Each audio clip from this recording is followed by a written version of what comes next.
So, welcome back, everyone. It's really a great pleasure to have the chance to welcome today Dr. Samuel Agbamu, who's currently Leverhulme Early Career Fellowship at Fellow at Royal Holloway, University of London,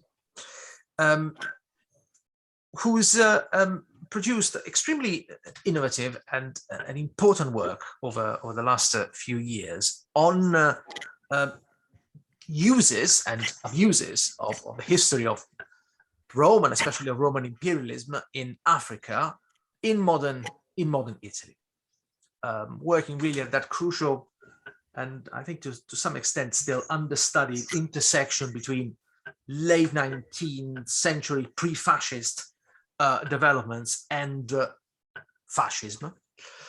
And in that respect, he has produced some extremely original work that's revolved first and foremost around the resonances of and responses to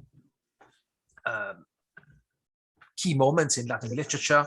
Sallust's Jugurthine War, for example, a very important study on the Arco dei Fileni that appeared in 2019 in Classical Receptions Journal. But more generally, really asking wider questions on the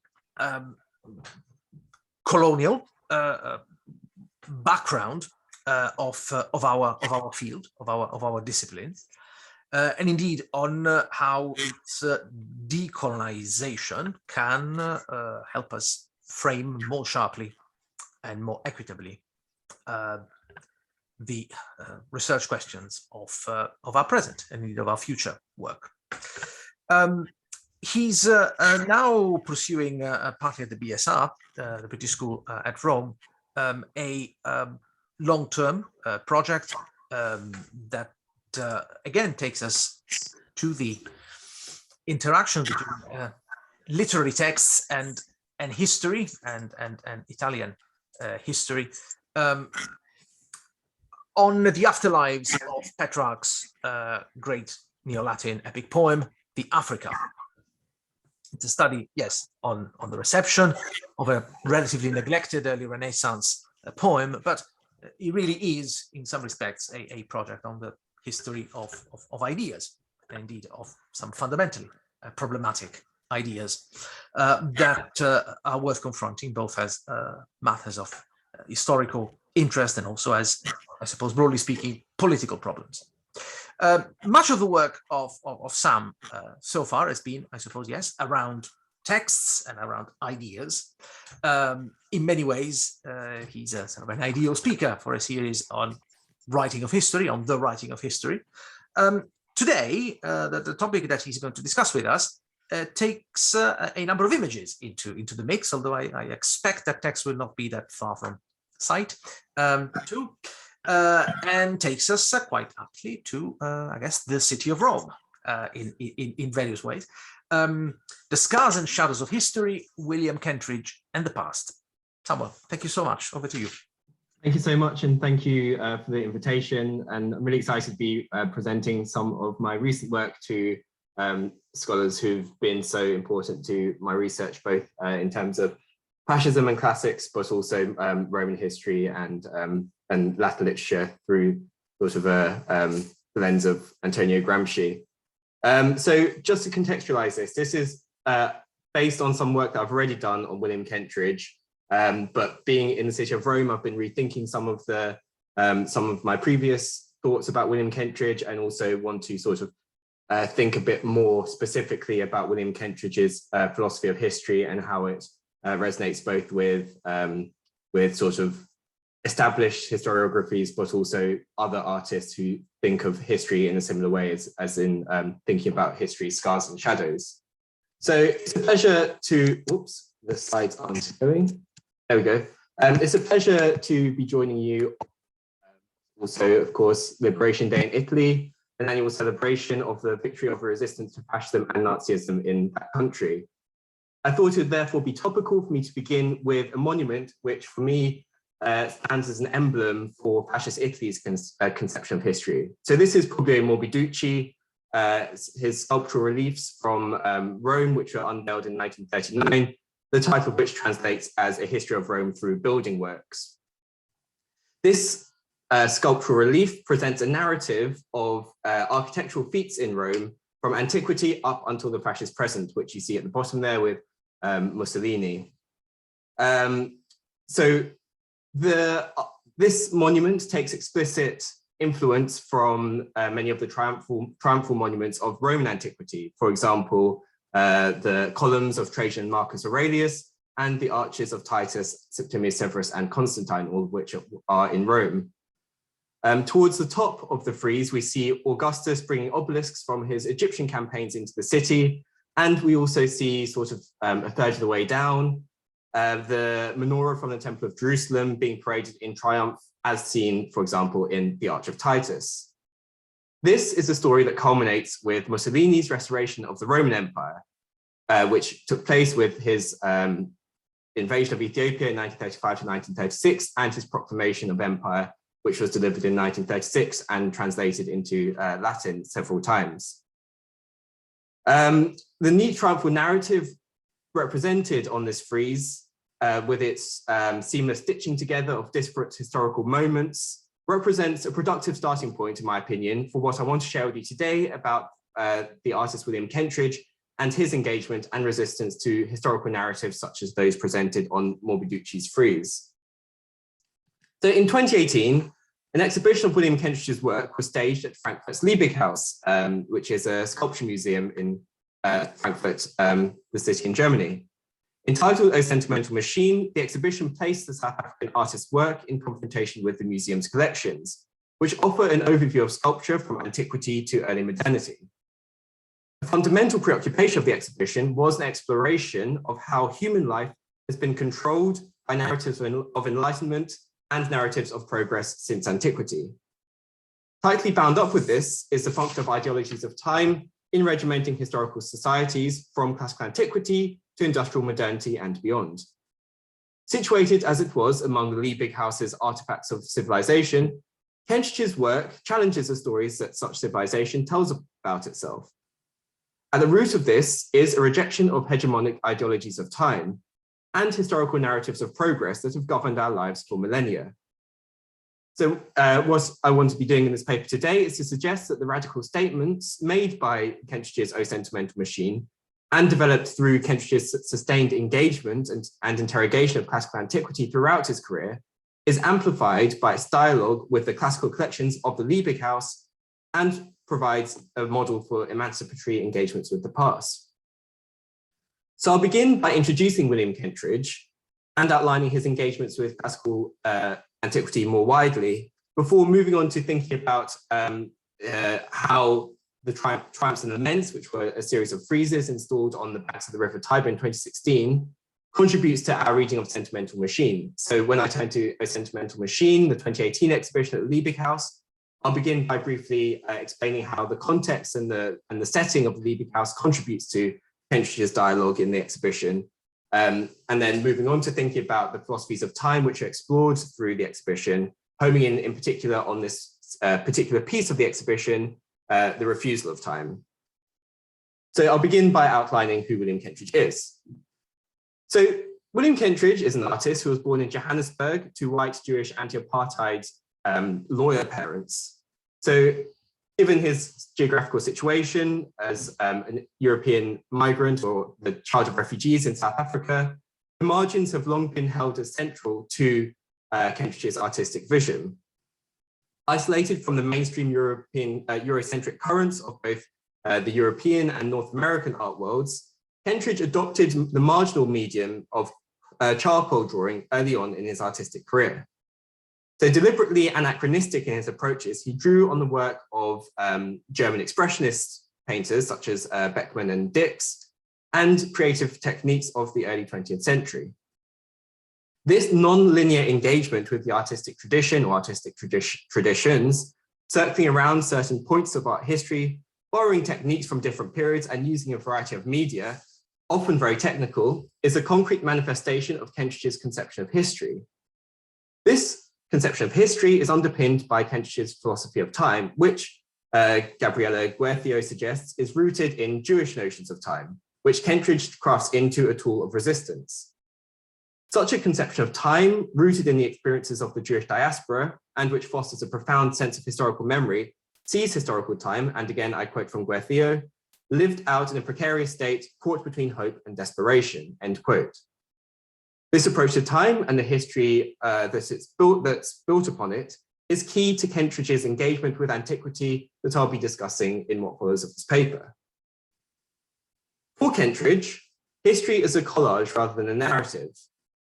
So I'm quoting from William Kentridge now, who says, quote, "Our confidence in traditional one-dimensional readings of humanity's history has long proven illusory and misleading," end quote. Instead, history is fragmented. The question is whether we choose to hide the joints and scars in the narratives of history, or to shine a light and emphasize the fact that it's made up of disparate fragments. So here I'm going to briefly talk about another artist who I'm thinking about as well, but this is only very brief. So the Algerian French artist Kader Attia, whose work you see on the left here, this is an untitled work, has explored cultural differences in philosophies of repair, pointing to what he sees as the Western obsession with hiding imperfection, fragmentation, and injury. This extends towards this attitude extends towards historical narratives as well as ideas of hiding the fragments that make up, for example, this broken plate. Indeed, fragmentation, the piecing together of the past, is in fact very much a part of European art history.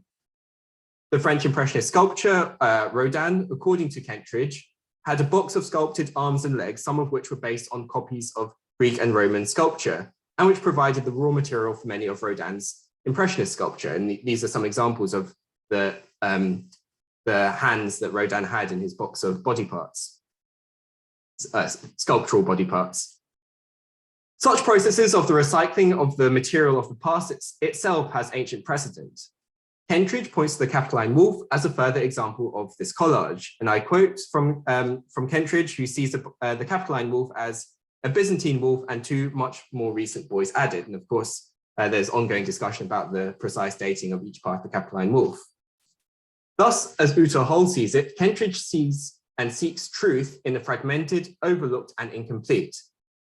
This is the artist's project, Kentridge explains, needing the fragments, even delighting in them, in the project of wresting meaning from them, end quote. The scars left behind by the joining of fragments of the past into linear historical narratives are a central object of examination for Kentridge's art. Kentridge makes us see that history's barbarism is rarely legible on the surface of the documents of civilization handed down to us. Its traces of violence must be excavated from the archives collected in opposition to established linear histories. In Kentridge's South African context, the meaning of such oppositional archives is tied up with histories of anti-colonial and anti-apartheid struggles. At the same time, Kentridge's Jewish heritage and his ancestors' flight from anti-Semitic persecution in Lithuania to South Africa lends an additional sense of urgency and personal stakes in the opposition to official archives built on the foundations of racial and colonial violence. From the oppositional archives, Kentridge seeks to render visible all that was meant to be hidden. In so doing, Kentridge also aims to undermine the fiction of homogeneous time, that is, time which travels forward in a straight line at the same speed, omnipresent and universal. And he does this through his encounters with, and I quote, this is a quote from Uta Hull, the forgotten, the buried, and the suppressed. Hull refers to Kentridge's work as akin to a descent into Hades, or a return to the world of shadows represented by Plato's allegory of the cave in his Republic. Such catabases emblematize Kentridge's artistic mission, which can also be seen as a move against the totalizing impetus of enlightenment. As opposed to Plato's enlightenment, which occurs upon exiting the darkness of the cave, Kentridge goes into the shadows in his quest for knowledge. Hull represents Kentridge in his role as the historian of the shadows and suppressed as Orpheus, who, and I quote, must descend into the netherworld to bring the dead back to life, end quote. Perhaps it's no coincidence that the myth of Orpheus is the subject of one of the more well-known sculptures of Rodin, the example cited by Kentridge of an artist who creates new collages from the fragments of antiquity. The myth of Orpheus and Eurydice, as well as Plato's cave, is also explicitly cited by Kentridge as an interlocutor for his production of Mozart's The Magic Flute. Mozart's tale of the hero Tamino's rescue from the Princess Pamina from the forces of darkness and superstition stands in as an exemplary narrative of enlightenment and, in the argument that Kentridge's work elaborates, of the nexus of enlightenment, emancipation, and violence. Kentridge then positions himself in opposition to totalitarian narratives of enlightenment, which are in turn positioned as a continuation of the exit from Plato's cave. However, in adopting this stance, Kentridge constantly returns to motifs and themes drawn from classical antiquity. In excavating what is suppressed in the stories that the West tells about itself, Kentridge draws on the myths built around Greece and Rome, tears them apart and rearranges them to form collages that tell a different story. The motif of destruction and reconstruction is key to understanding Kentridge's engagement with classical antiquity. In a lecture delivered to accompany the first performance of his piece, The Refusal of Time, in 2012, Kentridge recalls taking a train from Johannesburg to Port Elizabeth in South Africa as a child.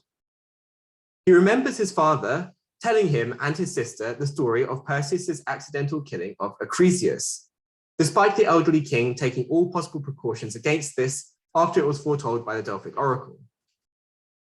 This leads Kentridge to speculate about an idea proposed by the 19th century German amateur astronomer Felix Alberti.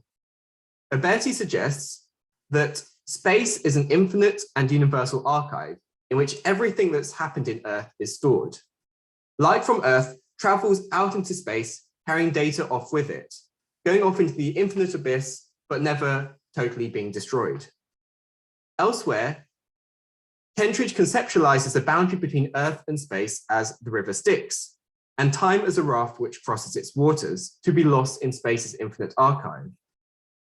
As time slows down the closer it gets to the event horizon of Hades, the raft is always about to be lost, representing Zeno's paradox on a cosmic scale. However, unlike Zeno's arrow, the boat does eventually cross over into the cosmic absolute darkness.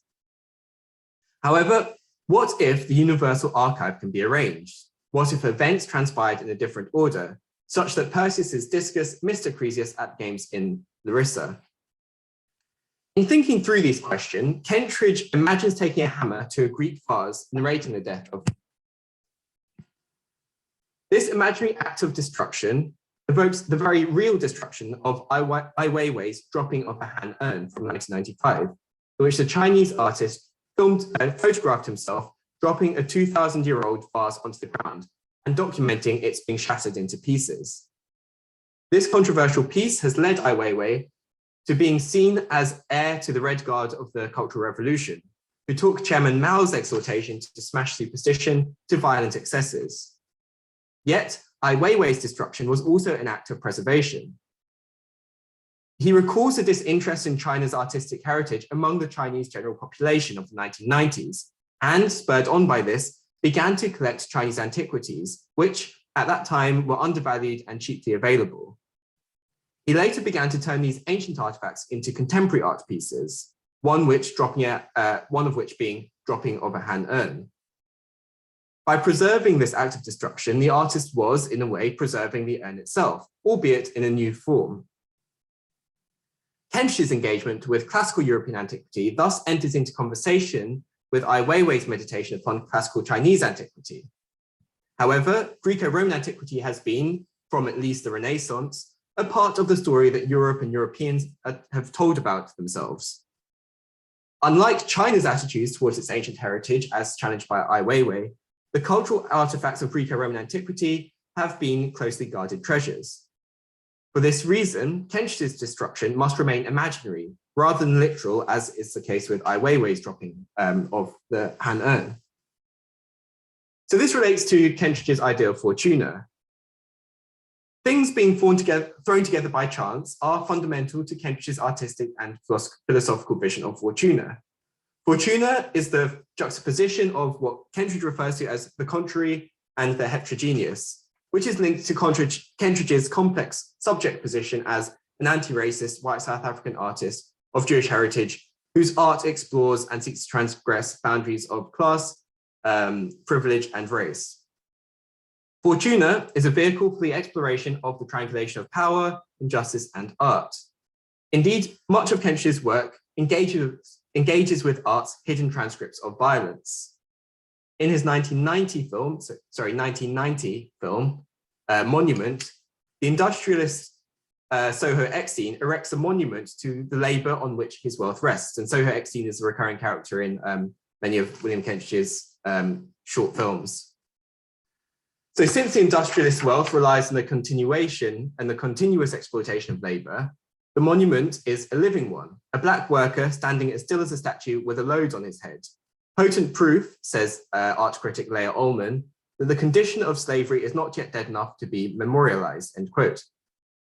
Among recent debates surrounding monuments in the wake of the movement for Black Lives and decolonial movements, Kentridge's engagement with the documents of civilization as documents of barbarism require renewed and closer exploration.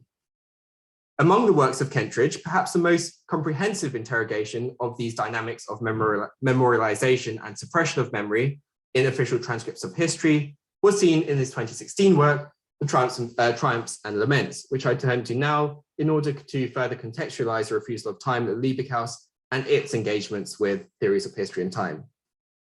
So, Triumphs and Laments. On the 21st of April 2016, on the anniversary of the mythical founding of Rome, the banks of the Tiber between the Ponte Sisto and the Ponte Mazzini witnessed the inauguration of William Kentridge's Triumphs and Laments. Its images were created by placing large stencils on the walls of the embankment and blasting away the surrounding grime which had accumulated there, leaving behind shadows of the stencils, a process described by Kentridge as the erase graffiti technique. This site and the process of imprinting images had previously been used by Christian Jones, who'd left a series of Capitoline wolves on the embankment wall. Jones would later collaborate with Kentridge in selecting the images for Triumphs and Laments, among which the Capitoline wolf would reappear in multiple guises, which you see here on the slide. The process of creating by taking away offers a striking metaphor for Kentridge's meditation on what is suppressed and silenced in histories, reading into the millennia-long shadows of the history of the city of Rome. This technique for leaving images which begin to fade as soon as they are created mirrors the tension between ruination and monumentalizing narratives of history. These were, Salvatore Settis points out, and I quote, ephemeral decorations which imitate the eternal in a city where the eternal is ruins, end quote. Triumphs and Laments raises important challenges to the story that civilization tells about itself that are also central to O Sentimental Machine's refusal of time. The undermining of linear narratives of progress rooted in antiquity, the exposing of the fragmentary nature of the past, and the recognition that each triumph is underpinned by the laments of the conquered. One aim of Kentridge's colossal frieze on the embankment of the Tiber was to make the river a protagonist in the life of the city once again. The frieze tells Roman history as a series of flashbacks, or to echo Kentridge's imaginary destruction of a Greek vase, fragments, starting with Rome's legendary foundation before the time of the Caesars, up to the murders of Pasolini and the Lampedusa shipwrecks. The sequence is seen as a triumphal procession, and I quote from William Kentridge, like unwinding the frieze on Trajan's column, end quote. Yet, as Salvatore Settis makes clear, this is not the history of Rome as is usually told. The triumphalist narrative of Rome, Settis explains, is always reticent about the pain and death on which each triumph rests. Nevertheless, Kentridge does draw on the conventional iconography of the Roman triumph when he reproduces images from the Arch of Titus. And you can see this in the top left of the slide. The representation of this image from the Arch of Titus is juxtaposed with further images drawn from Jewish history as it relates to Rome. The image which follows in the frieze, so immediately to its right, represents the humiliation of Jewish people at the Renaissance Carnival of Rome, while the next shows two men representing Jewish deportees captured by the Nazis and about to be executed. What follows is one of the few uses of text in the sequence, a black square with the words quello che non ricordo on it, so that which I do not remember. These words, guiding our reading of Kentridge's frieze, are given additional weight when considered in light of Kentridge's family history. In his essay, That Which I Do Not Remember, Kentridge speaks of his ignorance of the links between the glory of the Renaissance in Rome and the history of the city's ghetto, and his ignorance in being able to put the fragments of this story together. That which Kentridge does not remember is the connection between the history of Rome, especially its Renaissance triumphs, and the history of the persecution of the Jewish people. His triumphs and laments, therefore, in turning to Roman antiquity in order to be able to begin his narrative series, serves, in the words of Cetis, as, and I quote, a medicine or a remedy for the fragility of our memory, end quote. These images, as a medicine for our fragile memory, are ephemeral. The natural decaying processes of history and memory are foregrounded by triumphs and laments. At the very beginning of the sequence and at its center are representations of the winged victory, which appears twice on Trajan's column. Yet, where victory reappears at the center of the frieze, it is followed by two further images which show victory in various stages of collapse, ending as a pile of rubble, mirroring the ruination of the ancient imperial capital. Tellingly, the collapsed victory is followed by an image of the statue from the Campidoglio of Cola di Rienzo, the ill-fated early Renaissance revolutionary and acquaintance of Petrarch, who re-established a short-lived Roman Republic in 1347, installing himself as a renewed tribune of the plebs. Similarly to the collapsing victory, we see the she-wolf of Rome three times, twice in skeletal form, twice in skeletal form, in addition to a series of figures on horseback. This includes a figure of Mussolini with a broken arm posing as a Roman conqueror. This image of Mussolini alludes to Giovanni Brancaccio's 1940 fresco from the Mostra del Tremare, held in Naples in 1940, and whose self-proclaimed restoration of the Roman Empire followed the invasion of Abyssinia, which is also represented on the frieze showing Haile Selassie at the League of Nations. This sequence begins to draw a close with a collapsing horse before ending with a horse which is skeletal in appearance. The emphasis on the trajectory towards death and decay, which underpins the triumphs represented in the frieze, is further underlined by the presence of dead bodies in the procession. The first of these is Remus, whose death is obviously central to the foundation myth of Rome, and whose cadaver is closely followed by the murdered film director, Pasolini, as well as the former Italian Prime Minister, Aldo Moro, who was assassinated by the Brigate Rosse in 1978. The juxtaposition of different times, condensing numerous historical layers, such as is seen with the leitmotif of cadavers in the triumphs and laments, is emblematic of Kentridge's engagement with the idea of anachronism. Anachronism itself is a concept and word with classical roots and has been seen as central to the articulation of the idea of the Renaissance. Museums, in their collection of artifacts from different periods, are, in Cetis's words, institutions of anachronism par excellence. Given the location of triumphs and laments in the city of Rome and the presence of the Capitoline wolf in the frieze, Cetis points to the Capitoline Museum as a key example of an anachronistic institution. However, it's at the Liebig House in Frankfurt where we see Kentridge's engagement with ideas of anachronism and museum collections most strongly articulated. The 2018 exhibition, O Sentimental Machine, at the Liebig House draws together numerous layers of Kentridge's ideas of narratives of history as found in Triumphs and Laments, as well as in other works outlined so far. In particular, by staging this exhibition among the collection of ancient, medieval, and early modern sculpture at the Liebig House, Kentridge's work is put into closer dialogue with ideas of civilization than perhaps at any other show of his, not least because of its setting. So now I'll speak briefly about the setting, which is the Liebig House. So on one side of the River Main, which flows through the city of Frankfurt, you have skyscrapers which vie for height in announcing the preeminence of the corporations or the banks that they're introducing. On the other side, you have a row of very orderly trees, behind which you have a set of Grundstück houses, which are now mostly turned over for use as museums. One of these mansions is the Villa Liebig, now the Liebig House Museum.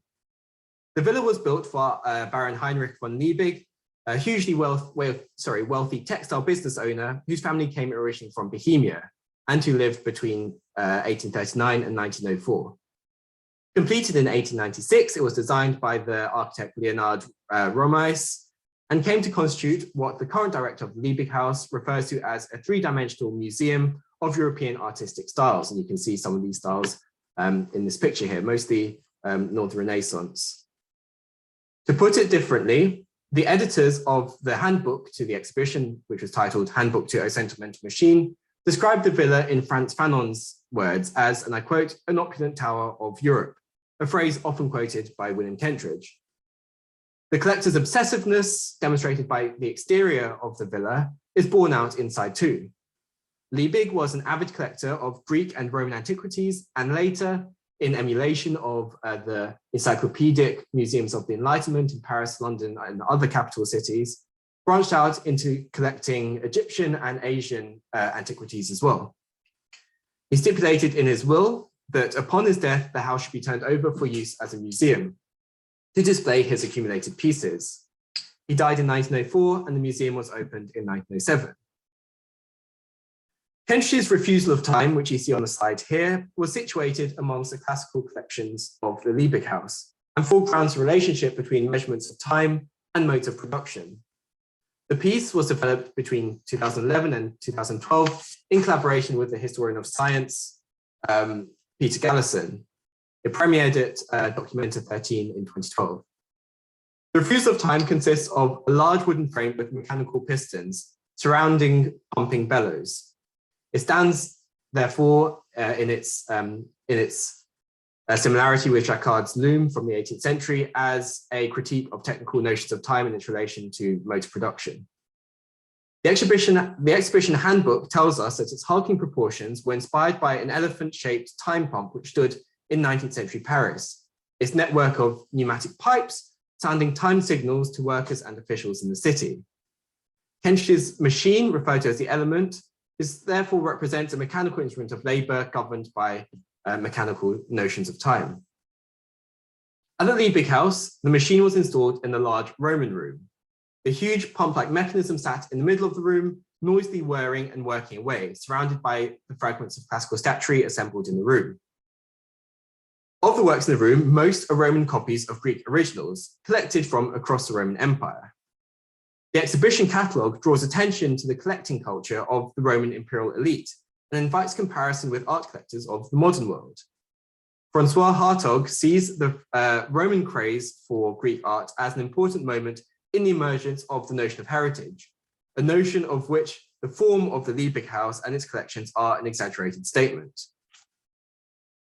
Kentridge's collaborator and historian of time, Peter Gallison, states that an aim of the refusal is an intensification of our encounter with time. It is, in the words of Gallison, and I quote, an exploration that begins in physics and its cultural, imperial, and philosophical history, end quote. If Kentridge's art and its lessons on the fragmentary collage of history allow us to speak in such totalizing linear terms, the philosophical history of time and its ideologies can be said to stretch back into antiquity. However, what precisely is the time that's being rejected by Kentridge's refusal of time? Frederick Jameson sees modern time as tightly bound up with European colonialism's occlusion of the structural inequality and oppression on which it is based, reminding us of the mission of Kentridge's art to lay bare the hidden traces of history's violence. In other words, the triumph of European modernity relies on the suppression of that on which it is built, the expropriation and exploitation of the world, both within Europe and also beyond Europe in terms of colonialism. However, what then happens when this colonial reality, the truth which is suppressed of the truth of the modernity of the metropolis, erupts into the illusion of the opulent Tower of Europe? Kentridge, as an artist of the periphery, an African of European descent, uses his liminal perspective to explore this question. Kentridge's refusal of time projects a procession of shadowy figures playing musical instruments across the walls of the large Roman room and the sculptures housed therein. Kentridge, who came into political maturity against the backdrop of anti-apartheid mass meetings, has long seen representations of processions as synecdoche of the people. Many of Kentridge's other works, for example, Arc Procession from 1989 and Shadow Procession from 1999, not to mention Triumphs and Laments itself, all bear testament to Kentridge's fascination with people on the move. Processions for Kentridge mean foot power, power that comes from the bottom of the body and from the bottom of the world as seen by the Mercator projection. Popular processions are people on the move. The anthropologist James C. Scott argues that mobile populations, people on the move, have always been a thorn in the side of the state, which has long sought to sedentarize populations. A procession is made up of the people is a challenge to these efforts to sedentarize populations, and also stands as a rebuke to the triumphant march of the state. The fact that this is a procession of shadows explicitly engages with Plato's allegory of the cave. In his essay In Praise of Shadows, Kentridge defends shadows for what they can tell us about enlightenment, in general and in reference to the period of history known by that name. According to Kentridge, shadows call into question the relationship between reality and ideology by challenging claims to certainty, which can be authoritarian in origin. The cave dwellers of Plato's allegory of the cave are dragged out against their will and, having been forcibly enlightened, return to the cave to tear their former cohabitants away from their shadowy illusions. The philosopher king's presumption of knowledge and claim to power, Kentridge suggests, would later be inverted into hegemonic monopolies of violence over the sorts of knowledge that are accepted. European colonial endeavors in Africa explicitly framed their missions as bringing light to the dark continent, a gruesome working out of the impulses of Plato's cave, according to Kentridge. The informed choice to enter once more into the cave, not in order to forcefully enlighten its inhabitants, but in order to empower one's own individual observation of the shadows passing across the wall, in this way becomes a radical act, allowing us, in the words of Kentridge, to be neither the prisoners in the cave unable to comprehend what we see, nor the all-seeing philosopher returning with all his certainty, but allowing us to inhabit a space in between the space of what we see on the wall and what we conjure up behind our retinas. This is not Kentridge idealizing the state of ignorance of the prisoners in the cave.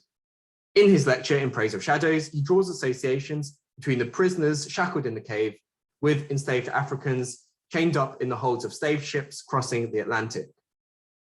Rather, at stake here is a rejection of the imposed authoritarian enlightenment of the sort which justified and continues to justify colonial violence. Elsewhere, Kentridge states that his procession gestures towards what he refers to as the muchness of the people, the endless procession of people carrying bundles of clothes, the spoils of war. All of history, according to Kentridge, is carried by them. These are the people carrying the objects that cast their shadows across the wall of Plato's cave. The refusal of time makes them visible where Plato keeps them hidden. Processions make another appearance in Kentridge's film, The Head and the Load from 2018, which is about African soldiers in the First World War, who acted as porters, bringing supplies to the front lines of the trenches. They're represented in Kentridge's film as Atlas-like figures with the world on their shoulders. These too are the people who carry history on their shoulders, the exploited, the dispossessed, the witnesses to history's violence. Kentridge, the descendant of refugees, sees a further contemporary resonance of the shadowy procession with the streams of displaced people fleeing war, poverty, and persecution, which crisscross the globe. They are as much of a part of the history of Europe and indeed of Rome as the glory of the ancient capital of the Roman Empire. The notion gestured to by Triumphs and Laments, which presents an image which is made up of two hybrid images, one showing a naumachia in the Circus Maximus, and one image showing a boat en route to Lampedusa. And this is what you see on the right-hand side of the slide. Unlike the official triumphal marches of ancient Rome, our understanding of which, Cetis explains, is refracted through Renaissance reconstructions, a popular procession is profoundly and tangibly historical. The Roman triumph in bringing the spoils of imperial conquests back to the imperial center also brought, is still emulated by rulers and governments across the world. However, what precisely is it that's being emulated? As Settis and Mary Beard, for example, point out, the chronological disjuncture between literary representations of triumphs and the events themselves make it difficult to arrive at any historical reconstruction of the ritual, which are themselves shrouded in layers of representation. Procession, as seen by Kentridge, on the other hand, is a radical act of historicization, of recognizing and making visible the forces that have moved history, the masses hidden in shadows who've carried its weight on their shoulders. Refusing the narrative of civilization, refusing the time that's imposed by it, means shining a light on history shadows, not in order to dissipate them, but in order to make them visible. Perhaps it's in returning to Plato's cave and descending once more into the darkness that we might reclaim our fortuna. O Sentimental Machine brought Kentridge's work in direct confrontation with a vision of history as a linear trajectory of civilizational progress, as seen, for example, in Morbiducci's reliefs with which I started this paper. In this linear trajectory of civilizational progress, each triumph rests on the laments of the defeated and the suppressed, and is represented as a providential march of the classical spirit, starting with classical antiquity and ending with industrial modernity and beyond.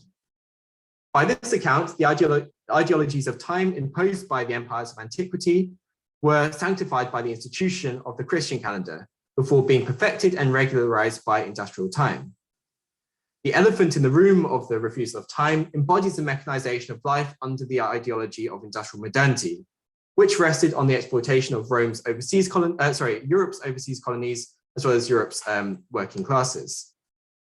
Kentridge, a white anti-apartheid South African descended from Eastern European Jewish refugees, uses the hybridity of his identity to offer an incisive critique of the visions of history offered up by such ideologies of progress. The Liebig House was the ideal setting for this critique, drawing together histories of industrial and colonial exploitation. When Kentridge takes a metaphorical hammer to the vase telling the story of Perseus and Acrisius, it's not in order to forget the story that's being told. What Smashing the Vase does is to show how linear narratives of history are an illusion. Smashing this narrative allows for it to be seen from different perspectives and for individual encounters with the past to be fragmented. The refusal of time does not obliterate the documents of the past in a large Roman room. Quite the opposite. The refusal requires these artifacts for its articulation. The ideologies of time, which brought together and continues to display the fragmentary sculptures of the large Roman room and the Liebig House as a whole, is dismantled by Kentridge, allowing for the collections to tell a different story, one which empowers us to engage critically and creatively with antiquity.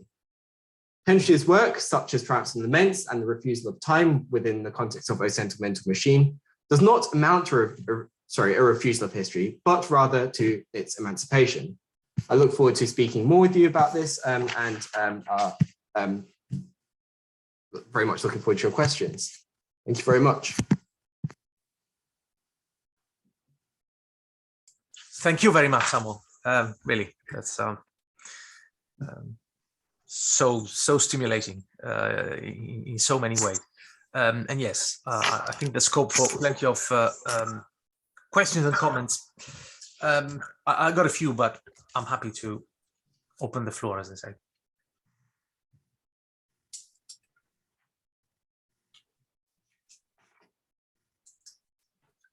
Or I'm happy to get going. Well,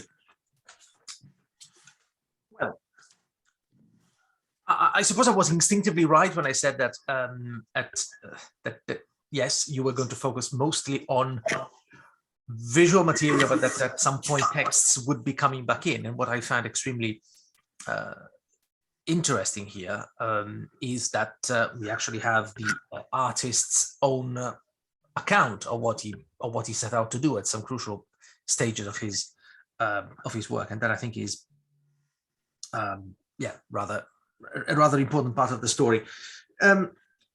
So I suppose that actually some of my questions might already be covered by what Kentridge himself might have said, or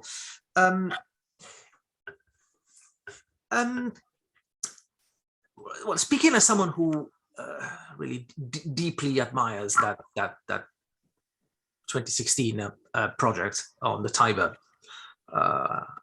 really, I've been looking at it in awe ever since I first saw it. And yes, I do see its fundamental political implications. I do wonder, and perhaps I am to some extent playing the devil's advocate here, partly because I'm interested really in your take on this particular issue, that whilst it does have some very strong, very, very powerful, subversive facets, yet the project risks reproducing, or at least corroborating, a narrative of continuity between ancient and contemporary Rome that, well, someone like me, especially on April the 25th, I would say, finds inherently problematic. And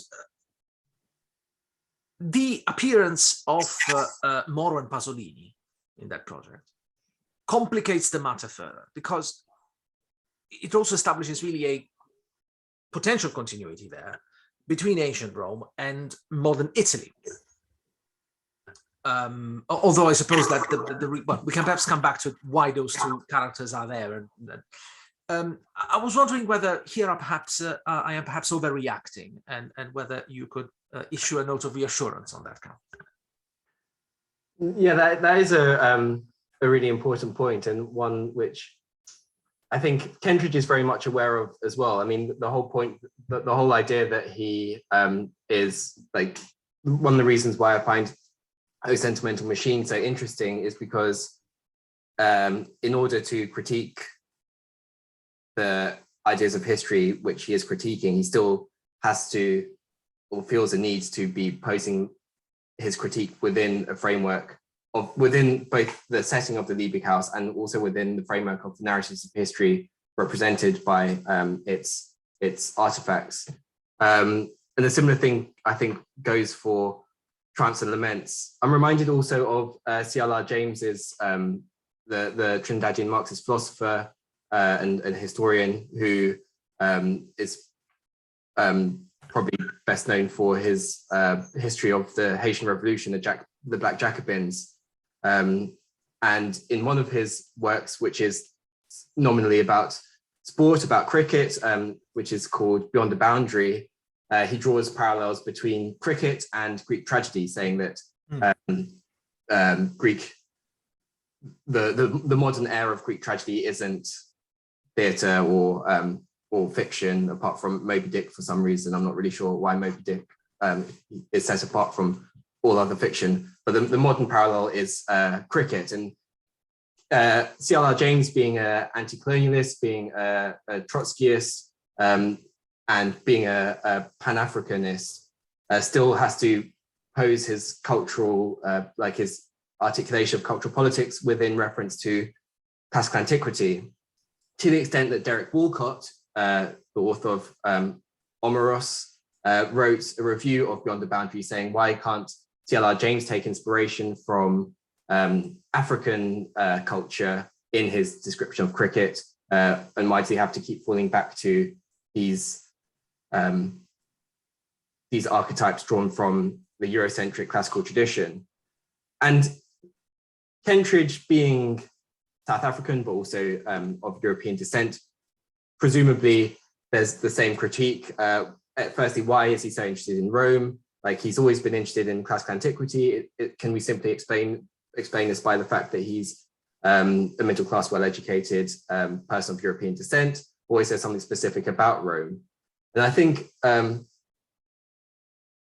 it's one of these catch-22 type situations where, in order to try to problematize and to sort of think in a slightly different way about the tradition which is handed down by classics as a discipline, and also by the European reference for classical antiquity, you end up having to try to really fine line between just reproducing these narratives of continuity, which the Trance and Laments, perhaps despite its best intentions, still reproduces, and also the figurative smashing of the bars, smashing of the classical tradition in order for it to be able to tell a slightly different story. But I would say that Triumphs and Laments, in emphasizing the anachronism of such continuities by posing these three cadavers in close succession, and I think the Remus, the image of a dead Remus is from an 18th century or 17th century engraving. So already you have these historical layers, these layers of representation. I think that if someone just looks at Triumphs and Laments superficially, then as in walking past, they end up seeing the sort of continuity that Kentridge is trying to dispel. But I think, given how much Kentridge himself has written about what he's trying to do, it's one of these things where, on first glance, it is living up to fulfilling this continuity. But on the other hand, if one goes and looks at the friezes armed with the book, like whatever Kentridge wrote, then you can think a bit more. There's more scope to push against that sort of continuity. But again, who walks down the Tiber with a in hand? Well, some of us have done it, but no, thank you very much. And actually, I think that the skeletal she-wolves are enough, I think, to tell us that something rather fundamentally radical is going on. Can I take you to Pasolini and Moro and their presence? They're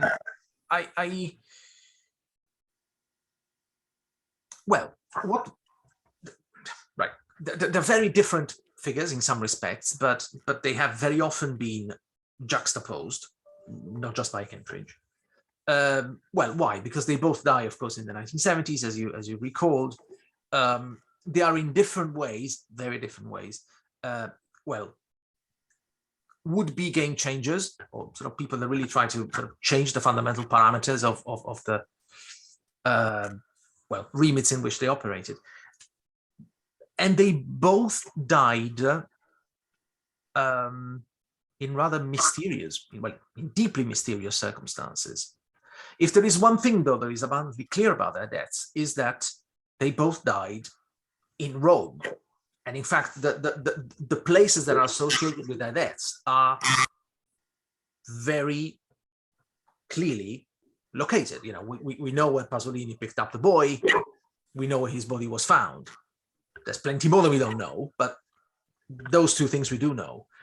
And with Moro, well, we know, of course, when he was apprehended, we know where the body was left, and then there is a whole raft of theories of what happened in between. But so that's still very much rooted in Rome, and yet they're very and yes, and there are layers of secrecy, and that, I suppose, takes me to the question I wanted to ask you.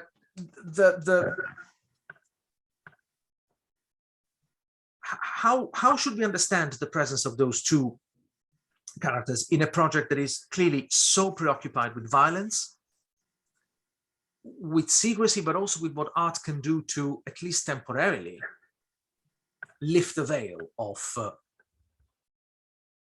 the ways in which empires operate and in which political violence plays out? Yeah, that's a really good question, and one that I need to think a bit more clearly about. Salvatore Settis's essay makes quite a persuasive argument about the three bodies really being the clearest example of Kentridge's idea of an anachronism through the different representations of the bodies. So I mentioned that 18th or 17th century engraving of Remus, and then there's some remarkable things about the images that are used to represent Pasolini and Moro that I need to remind myself of. But I agree with you that these are choices which aren't necessarily obvious. For example, it might be much more obvious to have, I don't know, Mussolini as one of the cadavers, but again, not specific to Rome. That's not specifically part of the history of murder in the city of Rome itself. Yeah. I think also something that's really interesting about about Pasolini, his murder, is how closely related his last hours were to Mussolini's road that I can't remember what the road's called, the one that goes from Piazza Venezia and eventually goes all the way to Fori Imperiali. Yeah, but Via dell'Impero, no? Ostia. And then Cristoforo Colombo. Right. Yeah. So kind of these layers of history. So his death being related to Mussolini's reconstruction of the Roman city, the role of Rome of roads within Mussolini's reconstructing of the city, but also within fascism's political aesthetic of speed within its early years, and how important straight roads are for both Roman imperialism, but also fascist ideologies of sort of speed and aggression. But this is definitely something I need to think about a bit more carefully, and that's a really good question. Yeah. From what I can see, I mean, you know the material much better, but from everything I've been able to see, and also from what you said, actually, I think that the presence of those two figures, icons, as you were, corroborates your account very, and I think gives it even great. I mean, really shows that it works. It has a descriptive and explanatory power. So, yeah, thank you. I imagine maybe he wanted to draw on stuff from his own personal memory. Maybe the reading the news of these two murders had a particular impact on him, because it's striking that you've got murder at the beginning of the Roman the mythological founding of Rome, and then also these murders both from the 1970s in quite close succession. There's a whole lot of murder being left unaccounted for. Yes, indeed. And yes, it would have resonated with his own experience and of course with the local audience, which, well, is in many ways, if not the prime user, one of the prime users of that work. Yes. I'm sorry, I got a very pedestrian question, and I know that both Sergio and Emilio are having issues with their mics, but I suppose you can use the chat if you wish, guys. So please do interrupt me. What is the, if that's the correct way of putting it, the expected shelf life of those images? Surely within I don't know, 10 years they'll be completely obliterated. So, yeah, they're not there anymore. They're not there anymore already. Yeah, I was in Rome in 2018, and they were slightly visible. Now, as I was hoping they'd still be somewhat visible, but they're totally disappeared now. Oh, it's completely gone. Okay. Yeah. Which is, I mean, it's the purpose, but it's also a bit of a shame because I would quite like to have seen them again. Well, yes, absolutely, yes, indeed. And again, yeah, I mean, is there a clear reflection on the, well, provisional status of well, maybe not of truth, but certainly of, well, any demystifying operation that one might be able to carry out? Yes, you might be able to sort of lift the veil off for a while, but then things sorry? I didn't quite catch that, sorry. Sorry, well, what I meant is that of course, in this, well, very rapid perishability of those images, there is also a very pretty obvious, I suppose, reflection on the, well, on the fact that, yes, you might lift the veil off some carefully hidden truths, but then, well, they're going to be overshadowed before too long, yet again. And yes, I suppose that actually takes me to another question, again, to an area of ignorance of mine, really. I was extremely interested by what you said towards the beginning about Kentridge's interest in Jewish ideas, or sort of conceptions of time. And yes, could you expand a bit more on that? Of course, I was also thinking in association with that of the, well, of a certain Greek and Roman concept of time, which is cyclical, right? So the other. Well, I was wondering whether you could expand a bit more on that tension between linear and cyclical and yeah, so forth. I suppose part of it might be sort of go back to, sorry, can't get the curtains right. Go back to, I guess, the Seleucid calendar and the sort of Hasmonean and Maccabee rebellion against these imposed sorts of imperial time, which places the imperial dynasty at the center of ideas of time. But as far as I understand it, I think that part of what Esquercio means by that is the emphasis on remembering the fact that many Jewish holidays are to do with remembering the trials that the Jewish diaspora have gone through since classical antiquity or biblical antiquity up to the present. And I think as much, so I think both this emphasis on memory that people have written about Kentridge see as rooted in Kentridge's Jewish background. As much as that is the case, it's also important, in my opinion, that Kentridge's parents were anti-apartheid lawyers and were presumably a lot of what they did was to do with assembling testimony about the injustice of the apartheid rule. So I think that goes hand in hand with Kentridge's notion of, or Kentridge's the role of Kentridge's religious background in his perception of history. So I think both the combination of his family background, fleeing persecution, and also his parents, whose work was in order to ameliorate or mitigate against the persecution against the Black and coloured population in South Africa. Both of these contribute to counter-hegemonic narratives of history and also pushing against official transcripts and trying to make voices that have historically been suppressed heard.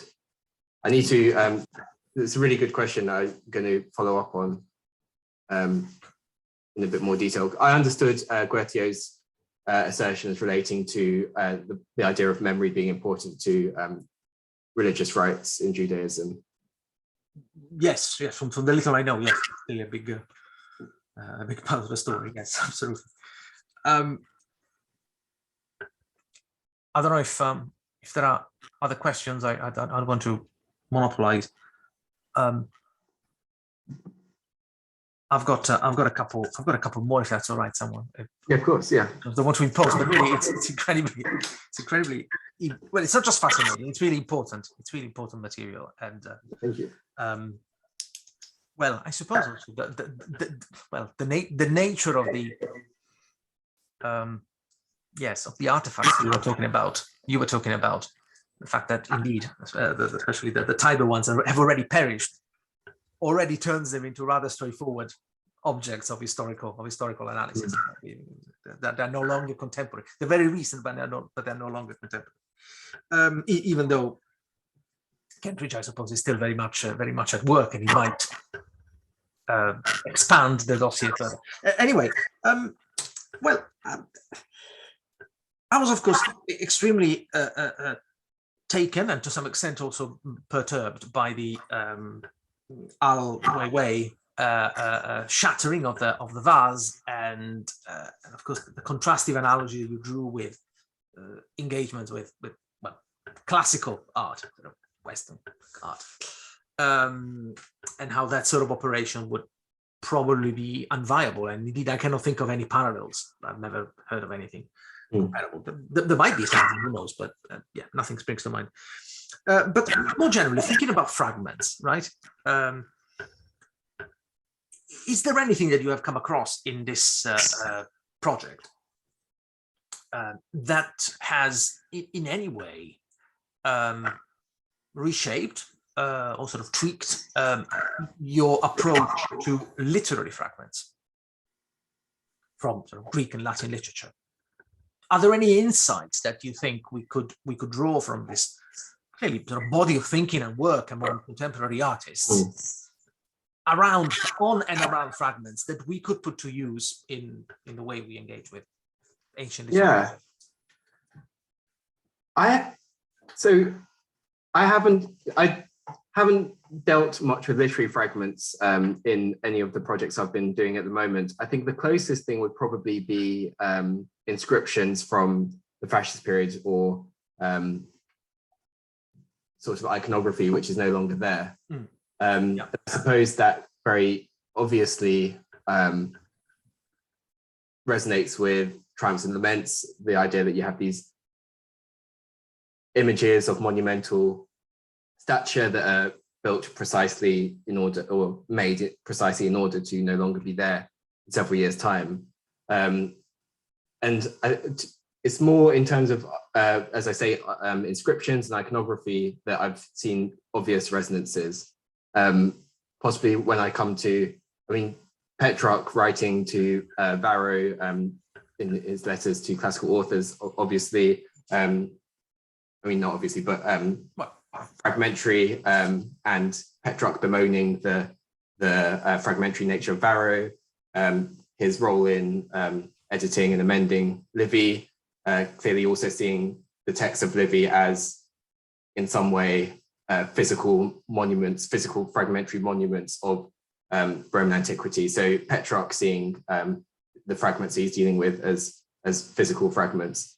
But so far, I've been thinking more about physical ruination, and Julia Hell's really excellent book, Conquest of Ruins, being quite important in the way that I've been thinking about the role of the Punic Wars in post-Roman empires. So the idea that the destruction of Carthage is also foreshadowing the destruction of Rome, or the collapse of Rome, and then empires subsequently always imagining themselves as ruins somewhere down the line. So the idea, similar idea to Triumphs and Laments, deep down, empires are founded and expand with the suppressed knowledge that one day they will be like the Carthaginian, the city of Carthage, and will be destroyed. And at that moment of destruction, the seeds of the fall of Rome with Scipio the Youngest Tears already being built into the Roman imperial imaginary. So the idea of physical ruination, the ruins of past empires, foreshadowing the ruins of empires in the future, being a big part of what I've been getting out of Triumphs and Laments. Then at the same time, with my Petrarch project, seeing Petrarch's idea of antiquity as one big ruin, including the texts that need to be recovered and reconstructed as best as possible. Thank you. Thank you very much. Do you mind? I'm sorry. Institutions. Where do we put institutions in this story? Because I suppose the project on the hello. Sorry, Emilia, were you trying to say something? My apologies. No, sorry. I thought I could hear something in the background. Ignore me. I was wondering to what extent the institutions with which Kentridge worked, a city council, one of the largest in Europe, and I suppose, a private foundation, on the other hand, had any input of any sort into these projects.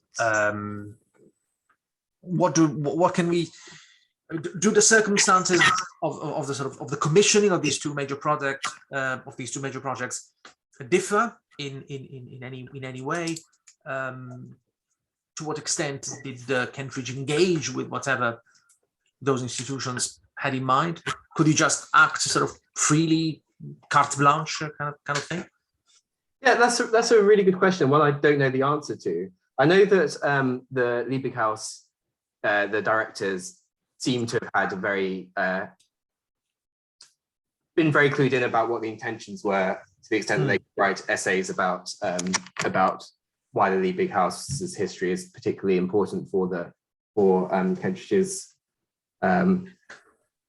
project. And I know that the Liebig House has also held a number of exhibitions in recent years which have been in some way pushing against narratives of history and art that Liebig's collection was within the tradition of. So, for example, having an exhibition about